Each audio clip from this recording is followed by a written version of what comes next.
Welcome to AP teaching classes. कैसे हैं आप सभी। डिस्कस करेंगे आज प्रसार सेवा के टॉपिक को। हमने से पहले की क्लास में प्रसार शिक्षा को समझा था। प्रसार शिक्षा का ही दूसरा चरण है प्रसार सेवा और इसका तीसरा चरण है प्रसार कार्यक्रम। तो प्रसार शिक्षा जिसे आपने समझा था जो ग्रामीण लोगों से संबंधित है, जो ग्रामीण महिलाएं हैं, ग्रामीण जो लोग हैं, उनको अनौपचारिक तरीके से ज्ञान देना और तकनीकियों के बारे में समझाना प्रसार शिक्षा होती है। इसका दूसरा स्टेप होता है प्रसार सेवा और इसका तीसरा प्रसार कार्यक्रम। सबसे पहले इनके तीनों के अंतर को समझते हैं, क्योंकि अगर आपने ये क्लियर कर लिया तो पूरा चैप्टर आपको अच्छे से समझ में आएगा। तो आपने समझा था प्रसार शिक्षा को, प्रसार शिक्षा जिसमें हम लोगों के व्यवहार में बदलाव लाने के लिए ज्ञान और तकनीकों का उपयोग करने की एक प्रक्रिया को प्रसार शिक्षा कहते हैं। कहने का मतलब है कि हम लोगों को बताते हैं कि कोई भी तकनीक या फिर कोई भी आप किसी भी चीज का इस्तेमाल जिससे कि आपका ग्रामीण स्तर सुधर सके, जिससे आपकी कृषि की उत्पादकता सुधर सके, तो वो जब उनको ज्ञान दिया जाता है, जब उनको तकनीकों के बारे में बताया जाता है, तो वो प्रसार शिक्षा कहलाता है। ठीक है।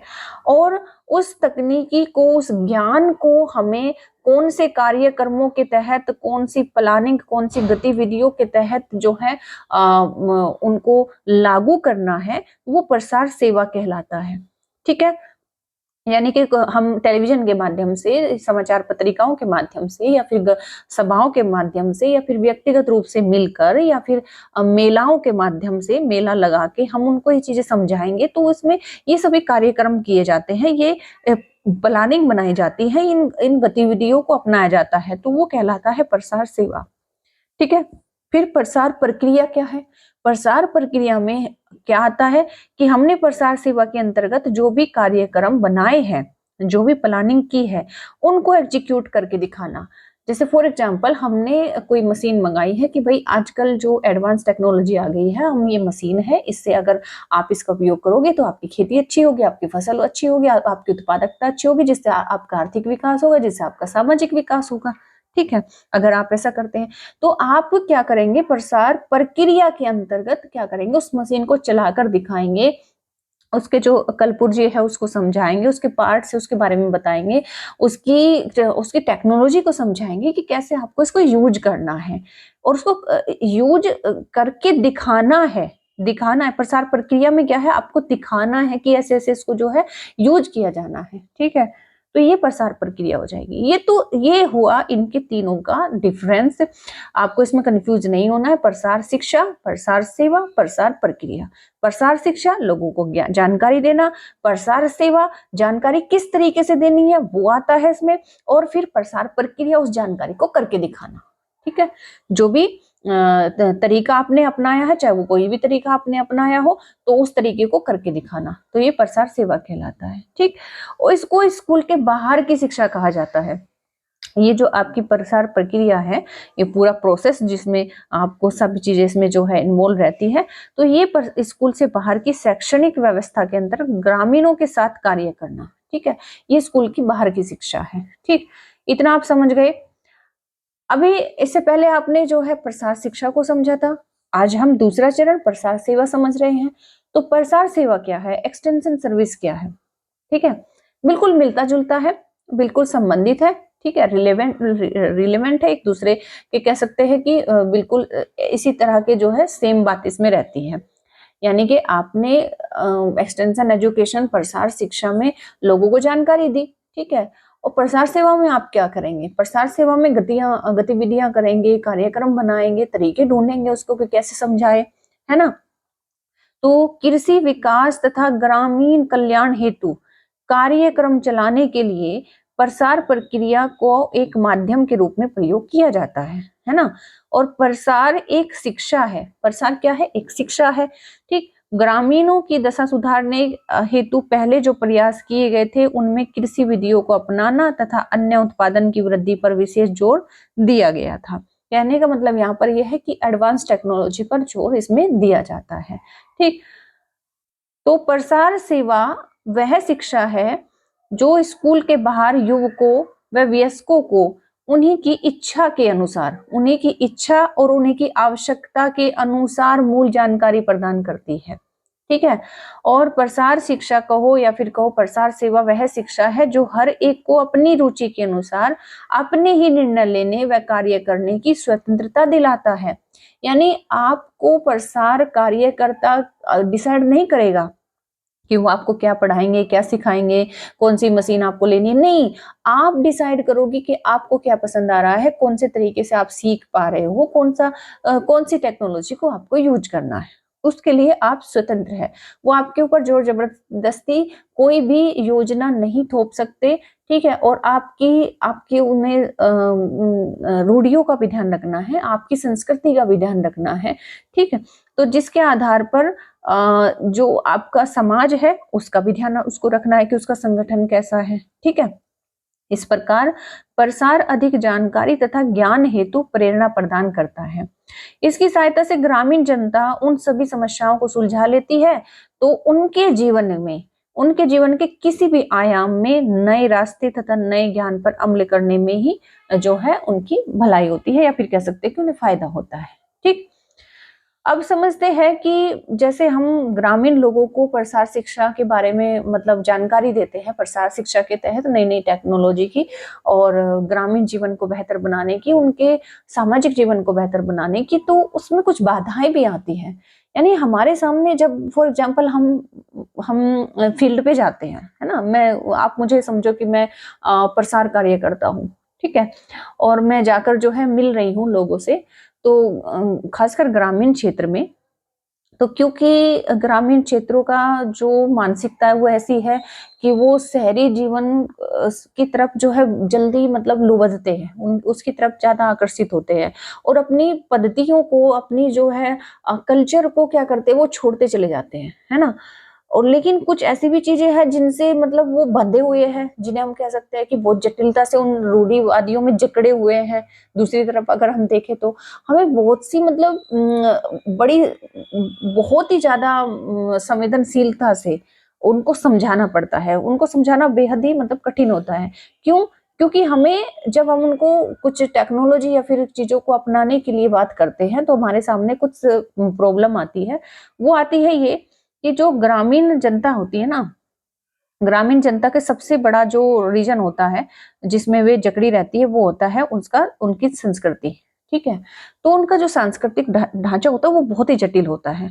तो उनको लगता है कि अगर हमने एडवांस टेक्नोलॉजी को अपना लिया, नई नई तकनीकों के अनुसार हमने सब चीजें बदल डाली, तो हमारी जो प्राचीन तरीके से पद्धति चलती आ रही थी, या फिर कहो कि उनको जिस जिस चीज में विश्वास था उसे वो बदलना नहीं चाहते।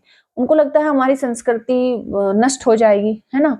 तो ये बहुत ही बड़ा मतलब बाधा के रूप में हमें देखने को मिलता है। तो क्यों? क्योंकि क्या होता है कि मूल रूप से ये जो भारत देश है उन देशों से अलग है जहाँ से अधिकांश वैज्ञानिक जानकारी आती है।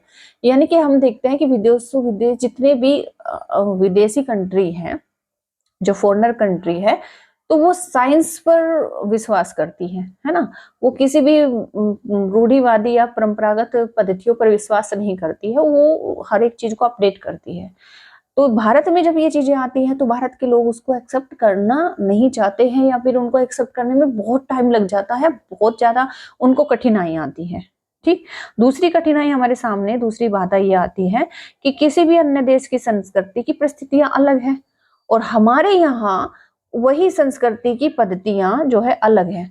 तो वहां जो अनुसंधान होते हैं उनका हमारे रीति रिवाजों पर नकारात्मक प्रभाव पड़ता है ना। अगर हम उन्हें अच्छे से उनका सदुपयोग नहीं कर पाए तो नकारात्मक ही प्रभाव पड़ेगा। ठीक है।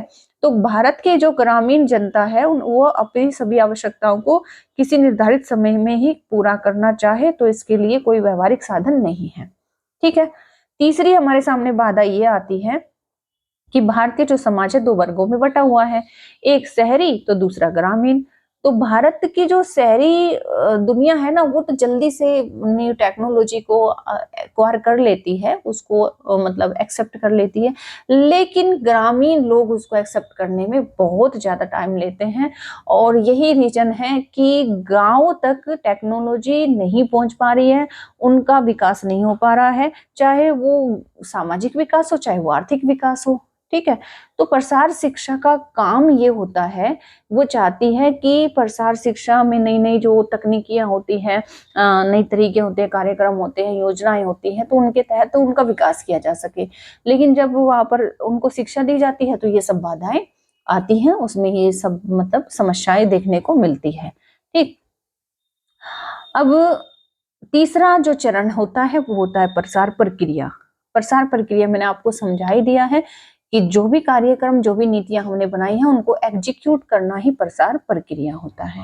ठीक है, अब प्रसार ये आपने डिफरेंस समझ लिया। अब समझेंगे शिक्षा की प्रसार प्रक्रिया के घटक। यानी कि जब आप किसी कार्यक्रम को एग्जीक्यूट कर रहे हैं, है ना, तो आपको समझना है कि कौन सी दो मुख्य बातें आपको ध्यान रखनी है।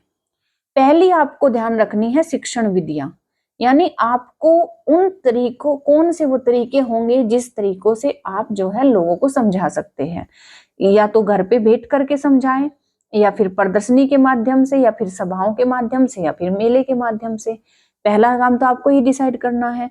दूसरा डिसाइड करना है कि जो भी शिक्षण विधि आपने चुनी, फॉर एग्जाम्पल आपने सभा चुन ली, ठीक है, कि मैं तो सभा के माध्यम से लोगों की, ग्रामीण लोगों की सभाएं बुलाएंगे और उसमें जो है ये सब चीजें उनको समझाएंगे। तो उस सभा का आपको क्या करना है कि कार्यपालन सारणी, यानी कि उसको प्रतिपादित कैसे करेंगे, उसको एग्जीक्यूट कैसे करेंगे, है ना, उसमें कुछ मुख्य बातें आपको ध्यान रखनी है।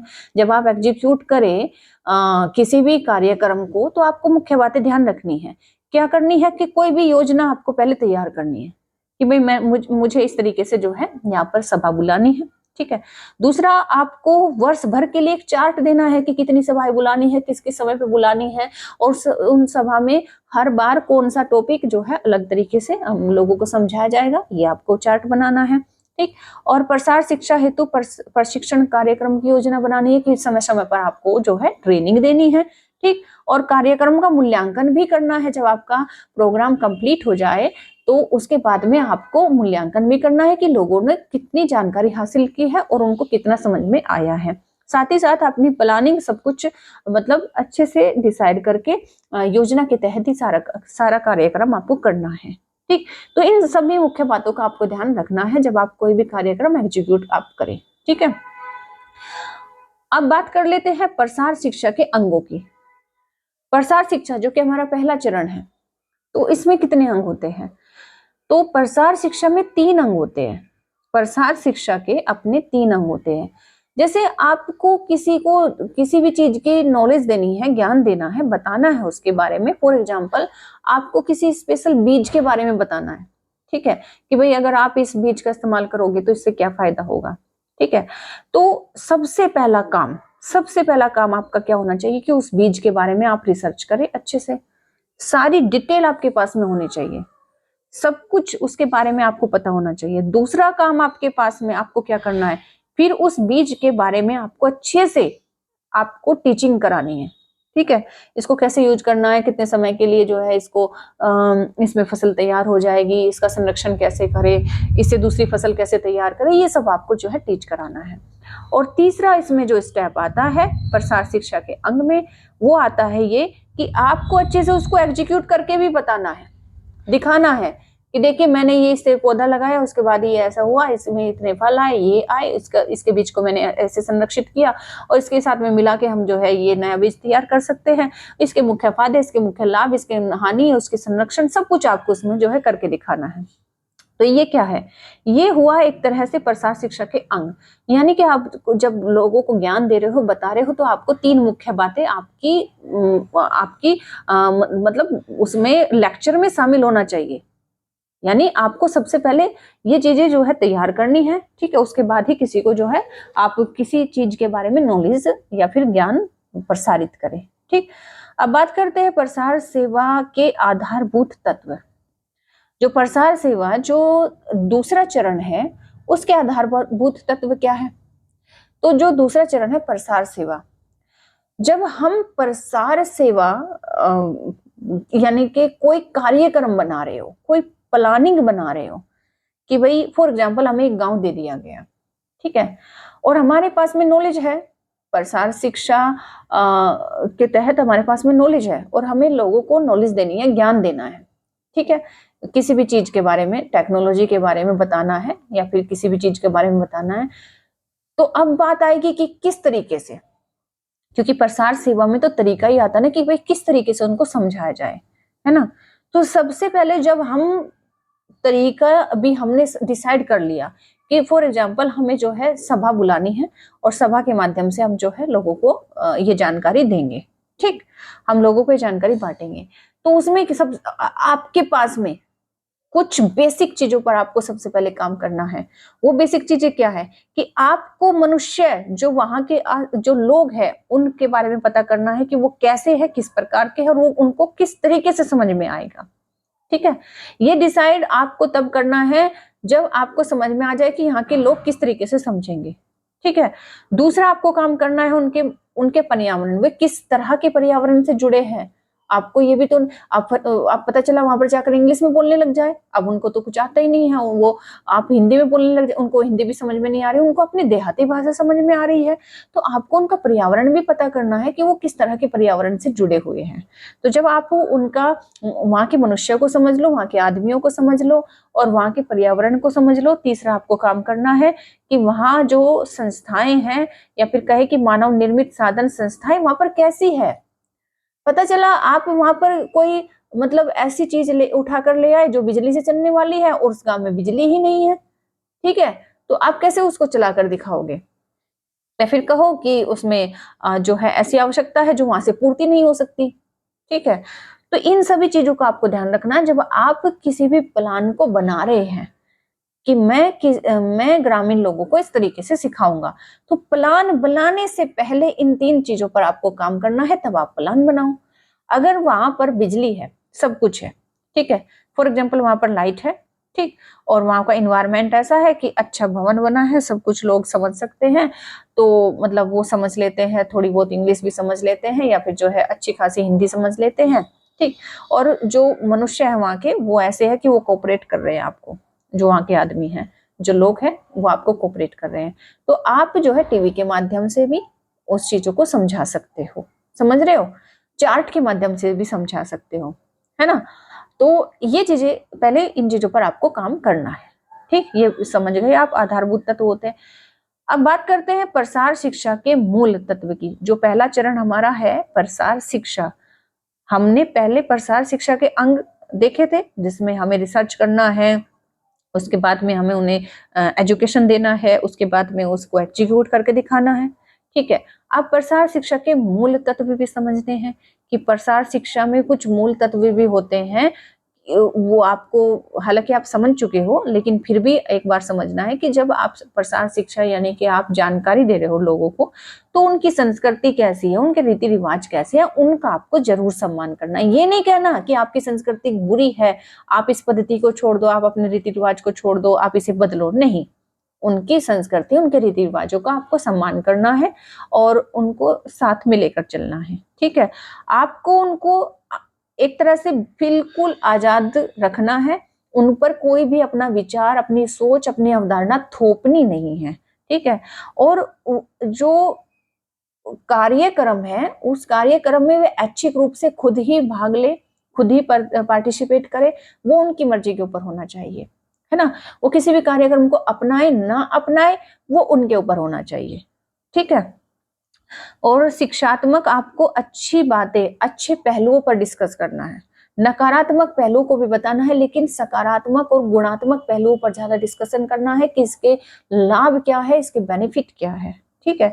तो इन मुख्य बातों का आपको ध्यान रखना है जब आप कोई भी जानकारी प्रदान कर रहे हो, तो ये तत्व उसमें शामिल होने चाहिए, है ना। फॉर एग्जाम्पल आप किसी बीज के ही बारे में बता रहे हो, तो आपको वहां किस प्रकार के लोग किस तरह की चीजों को अपनाते हैं वो चीज तो ध्यान रखनी ही है, और एक एडवांस तरह के बीज का भी जो है आपको जानकारी देनी है, ठीक है। अब लोग उसे अपनाए ना अपनाए उसके लिए उनको स्वतंत्र होना जरूरी है, वो उनकी इच्छा के ऊपर है, ठीक है। और उसके गुणों को बताना है, उसके अच्छे अच्छे गुणों को बताना है, ठीक है। जैसे बहुत सी महिलाएं होती हैं, ठीक है, तो वो काम करना पसंद नहीं करती है तो बहुत सी करती हैं, ठीक है। बहुत सी बाहर काम करना जो है बुरा मानती है, क्योंकि इनके जो हस्बैंड वगैरह है या फिर घर वाले हैं उसको अच्छा नहीं मानते हैं। तो सब चीजों का ध्यान रखना है, उनको ये नहीं बोल देना कि घूंघट छोड़ो, तुम जो है अपना रिवाज छोड़ो, ये सब नहीं बोलना है। हाँ ठीक है, आपको जो परिधान पहनना है, जो कपड़े पहनने हैं आप वही पहनिए, लेकिन काम करने में, बाहर काम करने में कोई बुराई नहीं है, ये भी बताना है, ठीक है। ये चीजें आपको जो है ध्यान रखनी है जब आप कोई भी जानकारी दे रहे हो। खासकर और जो इसमें तत्व है जिनको आपको ध्यान रखना है कि कार्यक्रम की सफलता के प्रति विश्वास जगाना, यानी कि आपको बताना है कि अगर आप इस तरीके को अपनाएंगे, इस किसी भी टेक्नोलॉजी को अपनाएंगे, किसी भी कार्यक्रम को अपनाएंगे, तो आप जो है निश्चित तौर पर इसमें आपको सफलता मिलेगी, ठीक। और उनकी आर्थिक रूप से और सामाजिक रूप से उनमें जो विचारधारा है उनकी, उसमें परिवर्तन लाने की भी कोशिश करनी है।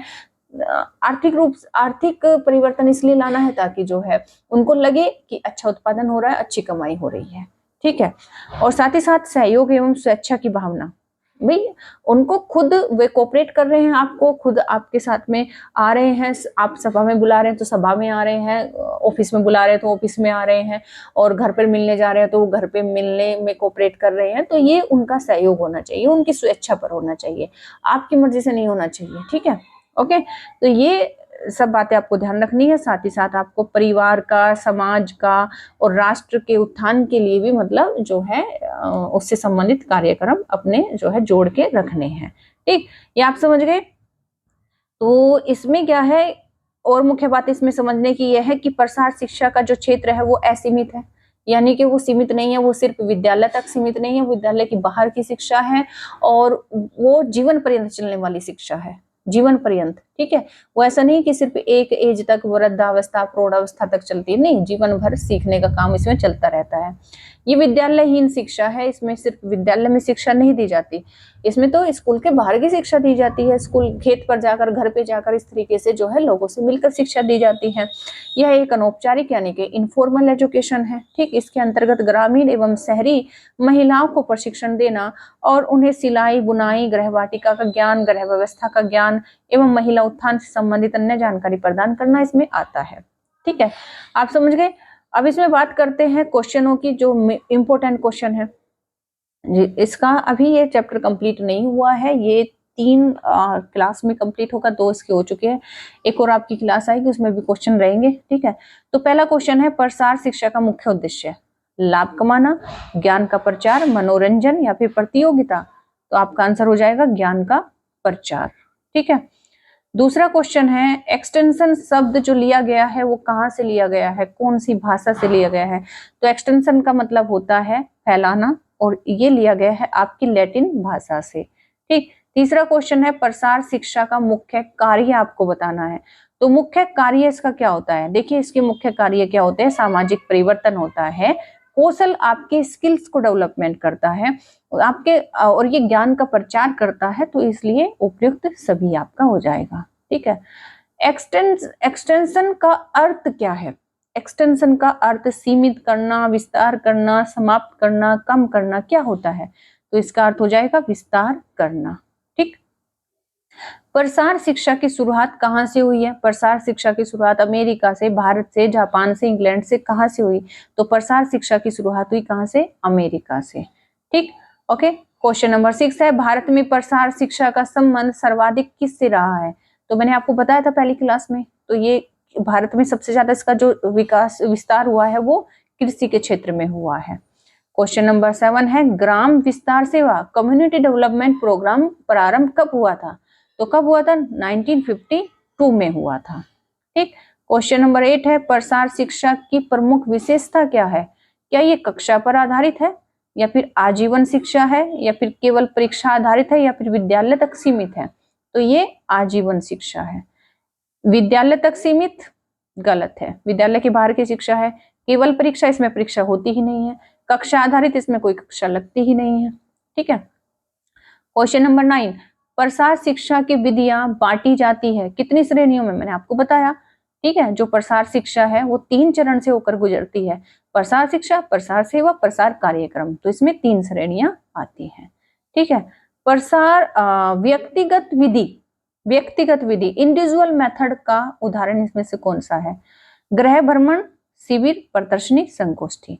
संगोष्ठी क्या होती है? ये मतलब एज ए ग्रुप में होती है ना, ग्रुप में लोगों को बुलाया जाता है। जब प्रदर्शनी की जाती है तब भी ग्रुप में लोगों को बुलाया जाता है, ठीक है ना।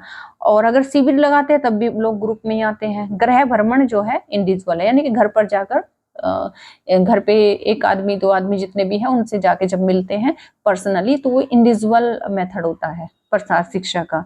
लेकिन अगर इस तरीके से लोगों को बुलाया जा रहा है तो वो क्या होता है? वो ग्रुप मेथड होता है, ठीक है, इंडिविजुअल नहीं होता है। देखिए यही क्वेश्चन आ गया आपका, समूह विधि यानी कि ग्रुप मेथड का उदाहरण कौन सा है? तो संगोष्ठी, शिविर, ग्राम सभा, उपयुक्त सभी। तो आंसर आपका उपयुक्त सभी, ठीक। सामूहिक विधि मास मेथड का प्रमुख माध्यम क्या है? रेडियो, टेलीविजन, पोस्टर, उपयुक्त सभी। तो आप अगर पोस्टर लगा रहे हैं तब भी 1 से ज्यादा लोग उसको देख रहे हैं, टेलीविजन में भी 1 से ज्यादा लोग उसको देख रहे हैं, रेडियो में भी 1 से ज्यादा लोग उसको देख रहे हैं, है ना। तो ये उपयुक्त सभी सामूहिक तरीके से, सामूहिक रूप से लोग जब सीखते हैं उसको सामूहिक विधि कहते हैं। एक्सटेंशन एजुकेशन का नारा क्या है? इसका नारा क्या रहा? सीखो और भूल जाओ, लोगों द्वारा सीखना, या फिर शिक्षा सबके लिए, या फिर शिक्षा का व्यवहारिक उपयोग। तो इसका नारा है आपका शिक्षा का व्यवहारिक उपयोग, ठीक है। क्वेश्चन नंबर 14, प्रसार शिक्षा का मूल आधार क्या है? मूल आधार लोगों को सिखाना, लोगों द्वारा सीखना, विद्यालय शिक्षा, परीक्षा आधारित ज्ञान। तो देखो हम लोगों को सिखाए और लोग ना सीख पाए तो उसका क्या फायदा? हाँ, लेकिन अगर लोग सीख गए तो यही हमारा मूल आधार होना चाहिए, ठीक है। तो लोगों द्वारा सीखना, लोगों द्वारा सीखना। तो प्रसार शिक्षा में फीडबैक का क्या काम है? जब आप कोई भी बात बताते हैं, कोई भी टेक्नोलॉजी के बारे में बताते हैं, ठीक है, और बाद में अगर ना पूछो, ना उनसे जो है जानकारी लो कि आपने कितना जाना, आप इसे उपयोग कर पाओगे कि नहीं कर पाओगे, है ना। फॉर एग्जांपल आपने किसी मशीन के बारे में बताया और वो नहीं सीख पाए, तो आपने फीडबैक नहीं लिया तो आपको पता ही नहीं चलेगा, है ना। तो फीडबैक अगर आप ले लेते हैं तो आपको पता चल जाता है, आपके पता चल जाता है कि इसका रिजल्ट क्या निकला। तो वो कहलाता है परिणाम की जानकारी देना, ठीक है। अगर प्रसार शिक्षा में फीडबैक का क्या काम करता है? तो परिणाम की जानकारी देता है कि भाई इसका रिजल्ट क्या रहा, ठीक। गृह विज्ञान में प्रसार शिक्षा का उद्देश्य क्या है? जीवन का स्तर सुधारता है, परिवार को सशक्त बनाता है, स्वास्थ्य और पोषण सुधारता है। तो आंसर क्या हो जाएगा? उपयुक्त सभी हो जाएगा। 17, महिला सशक्तिकरण के लिए, महिला को एम्पावरमेंट बनाने के लिए प्रसार शिक्षा उपयुक्त माध्यम है। कैसे? प्रदर्शनी, स्वयं सहायता समूह, रेडियो, समाचार पत्र। तो इन तरीकों से तो जो है सशक्तिकरण नहीं आएगा, लेकिन स्वयं सहायता समूह के माध्यम से महिलाओं में सशक्तिकरण जरूर आएगा, ठीक। क्वेश्चन नंबर 18, प्रसार शिक्षा की सफलता किस पर निर्भर करेगी? संसाधनों पर, लोगों की भागीदारी पर, शिक्षा पर, या फिर उपयुक्त सभी पर। तो देखिए संसाधन भी आवश्यक है, तभी जो है कोई भी तरीका हम बता पाएंगे और जो है उसको एग्जीक्यूट करके दिखा पाएंगे। लोग पार्टिसिपेट करेंगे ज्यादा से ज्यादा तभी तो जो है उन तक जानकारी पहुंचेगी, और शिक्षक अच्छा सिखाने वाला होगा तभी वो अच्छे से चीजों को बता पाएगा। तो ये उपयुक्त सभी। 19 क्वेश्चन, प्रसार शिक्षा में प्रयुक्त प्रमुख संचार माध्यम क्या है? कितने तरीकों से आप जो है लोगों को सिखा सकते हैं? लिखित रूप से भी सिखा सकते हैं, मौखिक रूप से भी, दृश्य श्रव्य माध्यम से भी। तो उपयुक्त सभी हो जाएगा, ठीक है। क्वेश्चन 20, गृह विज्ञान में प्रसार शिक्षा का मुख्य लक्ष्य क्या है? क्या लक्ष्य है? आप क्यों मतलब लोगों को ज्ञान देना चाह रहे हैं, बताना चाह रहे हैं? उनके जीवन को सुधारने के लिए, या उनके स्वास्थ्य को सुधारने के लिए, या फिर उनके पोषण को सुधारने के लिए, या फिर उपयुक्त सभी। तो सीधी बात है भाई, सभी पक्षों से संबंधित उनको जानकारी दी जाती है तो उपयुक्त सभी हो जाएगा, ठीक। 20 क्वेश्चन किए हैं, पूरा टॉपिक कंप्लीटली समझा है आपने। आई होप ये बहुत अच्छे से आपको क्लियर हुआ होगा। नेक्स्ट क्लास में इसको कंप्लीट कर लेंगे। तो 20 क्वेश्चन में से कितने आपका स्कोर बना है जरूर बताना। बाकी लोगों को भी क्लास शेयर करना। इसकी पीडीएफ के लिए टेलीग्राम चैनल को ज्वाइन कर लेना। मिलते हैं नेक्स्ट क्लास में, तब तक के लिए thank you, take care, bye bye.